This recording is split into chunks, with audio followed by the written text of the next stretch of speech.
E aí, pessoal, tudo bem? Bom, começamos a nossa trilha aqui dentro do isolamento social. Eu sei que não é fácil ficar aí em casa com poucas opções né, do que fazer, de entretenimento, mas a vida tem que seguir alguma normalidade e nós aqui vamos trabalhar para isso, ok? Eu falo agora com os alunos do segundo ano do ensino médio do Liceu Albert Sabin e nós começamos do ponto em que nós paramos. Tá? Se vocês se lembrarem, nós tínhamos visto realismo, características gerais, realismo em Portugal.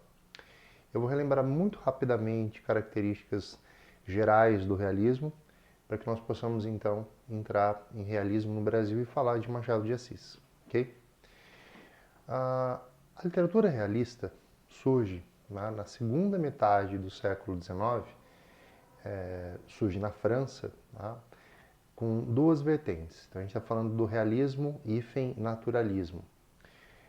Surge com Flaubert, Gustave Flaubert, que publicou Madame Bovary em 1860, e no mesmo ano, Émile Zola publicou A Besta Humana.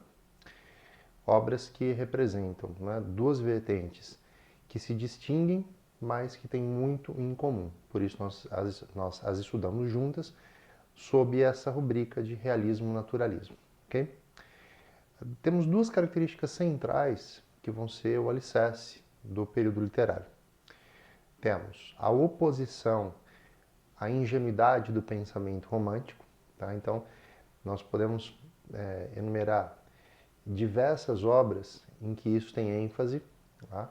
Na obra do Eça de Queiroz, que vocês já estudaram comigo, lembrem da Luísa, em O Primo Basílio. Tá? Existe ali, no comportamento romântico de Luísa, que se deixa iludir por Basílio, uma crítica à mentalidade baseada na idealização e no sentimentalismo. Tá? Nas obras de Machado de Assis, nas outras obras de Eça de Queiroz, nós vamos ver a mesma mentalidade romântica sendo sistematicamente atacada. A segunda característica básica do romantismo é a crítica aos costumes e aos valores burgueses. Tá?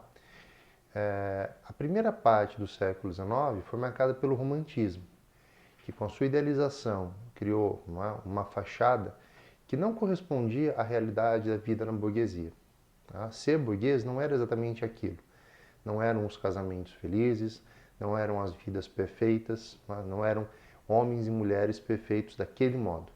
Então o realismo vem para desnudar essa realidade, expondo temas como o adultério, a loucura, a ganância, a solidão, a velhice, tá? Aspectos que eram importantes de ser trabalhados. Tá? E nós vamos encontrar nas obras de grandes mestres, além dos nossos. Né? A gente vai ter isso na obra de Dostoiévski, a gente vai ter isso na obra do Machado de Assis, a gente vai ter isso, enfim, em grandes escritores que marcaram todas as grandes línguas do Ocidente nesse período. Ok? Então deu para lembrar, mais ou menos, em termos estéticos, uma linguagem mais objetiva, descritivismo fotográfico, temos uma diminuição no uso de adjetivos, prevalecimento do uso de substantivos. Então, sai a subjetividade sentimental, entra um tipo de objetividade crítica, que vai fazer um exame da realidade para promover essas duas características importantes, a oposição ao romantismo e a crítica aos valores burgueses. Ok? Em Portugal, tivemos essa de Queiroz, que se destaca entre os outros nomes que eu mencionei para vocês, Antero de Quental, Fialho da Almeida, Ramalho Ortigão. Tá? E aqui no Brasil, nós temos a centralidade da figura de Machado de Assis. Contextualmente, o que nós vivíamos? Tá? O que a gente pode chamar de uma fase agônica da monarquia brasileira.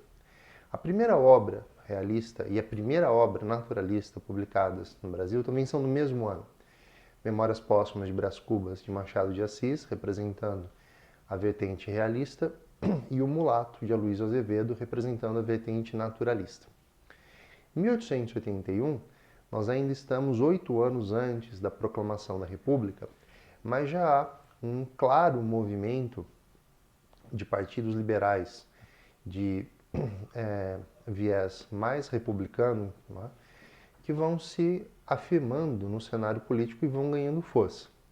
Enquanto isso, não é? A credibilidade do imperador Dom Pedro II vai sendo minada, o que nos permite ver uma fase de decadência da monarquia no Brasil. Há duas grandes forças ideológicas nesse momento. Não é? Há o espírito liberal, que vai se alinhar com um regime político republicano, e nós temos o abolicionismo, que também ganha muita força, que vai ajudar a corroer os alicerces do conservadorismo monárquico. Isso vai ser muito importante para nós falarmos de outros autores além de Machado de Assis. Em Machado de Assis, esses elementos aparecem, mas eles não são tão determinantes, ok? Eles não são tão determinantes pelo fato de que Machado se destaca com uma literatura de cunho universalista, para a qual os elementos sociais são menos importantes que os elementos psicológicos e as questões filosóficas que são tratadas no interior das obras. Tá?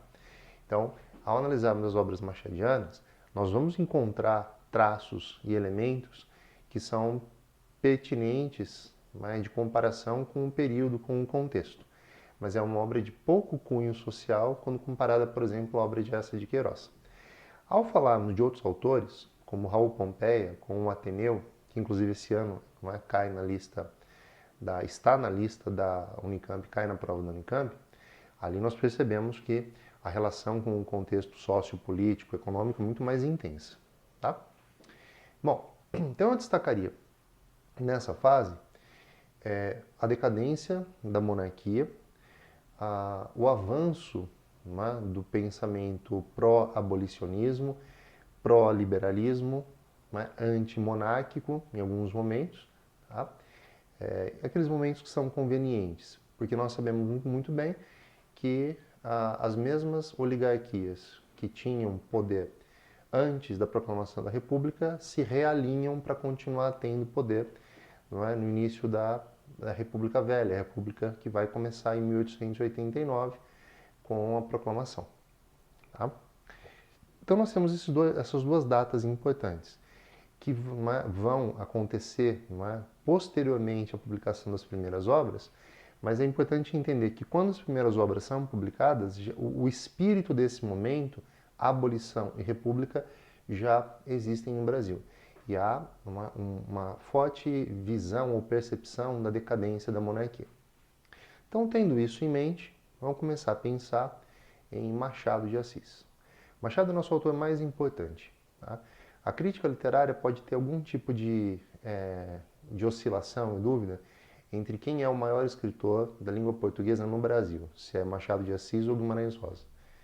Numa entrevista, numa pesquisa/entrevista feita com 17 críticos brasileiros, por volta ali de 2008, 2009, por 2 votos de diferença, Machado de Assis ganhou de Guimarães Rosa. Tá? De qualquer maneira, sendo Guimarães ou Machado mais importante, não há sombra de dúvida de que Machado é o autor mais importante da nossa literatura até o século XIX. No século XX, a literatura brasileira sobe para um outro grau de amadurecimento e aí vão surgir nomes realmente de grande destaque. Não só Guimarães Rosa, como Clarice Lispector, Carlos Drummond de Andrade, Cecília Meirelles, entre tantos outros nomes importantes da nossa literatura. Mas o século XIX não tem para ninguém. É Machado de Assis quem realmente vai se destacar. Machado nasceu em 1839,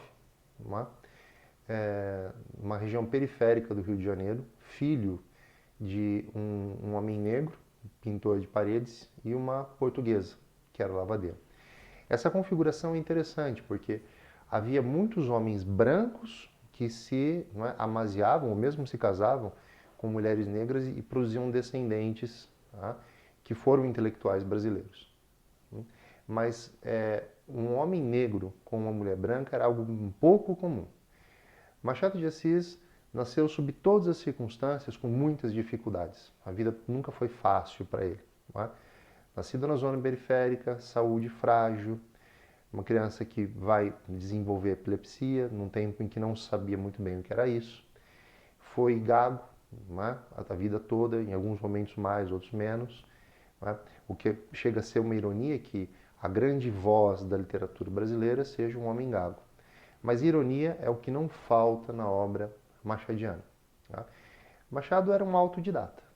E só isso pode nos ajudar a entender, né, como que aquela criança, em circunstâncias tão desfavoráveis ao seu desenvolvimento intelectual, conseguiu se tornar essa grande potência da nossa literatura. Tá?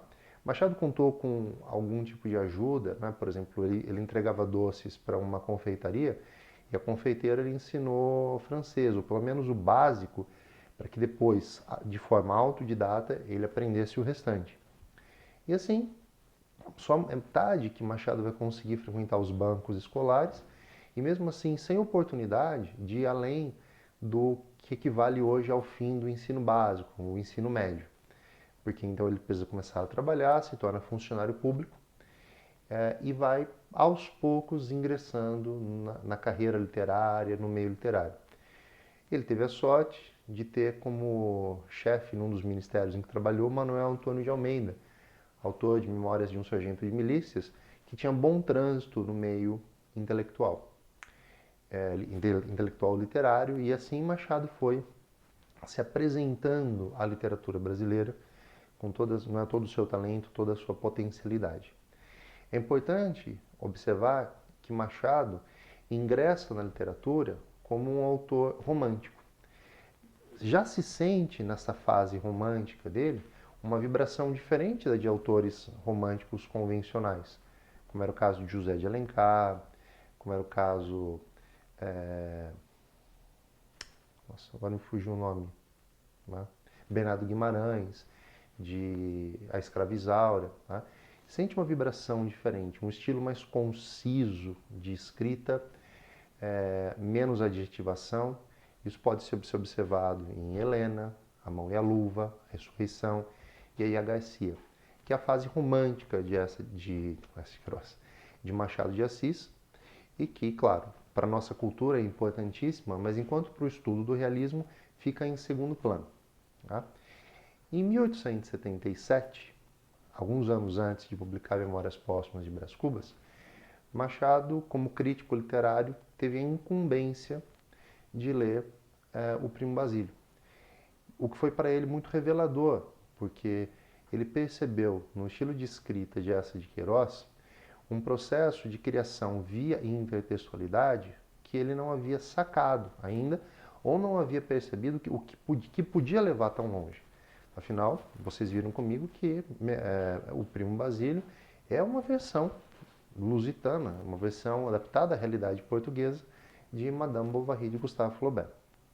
Machado escreve 3 textos críticos sobre o Primo Basílio, alguns deles realmente atacando a obra, né? Falando, por exemplo, sobre o fato de que o autor não tinha muito controle sobre os personagens, tanto que a personagem secundária, a empregada Juliana, se destaca, né? E há momentos em que tem mais protagonismo que a personagem principal, Luísa, que é a mulher adúltera.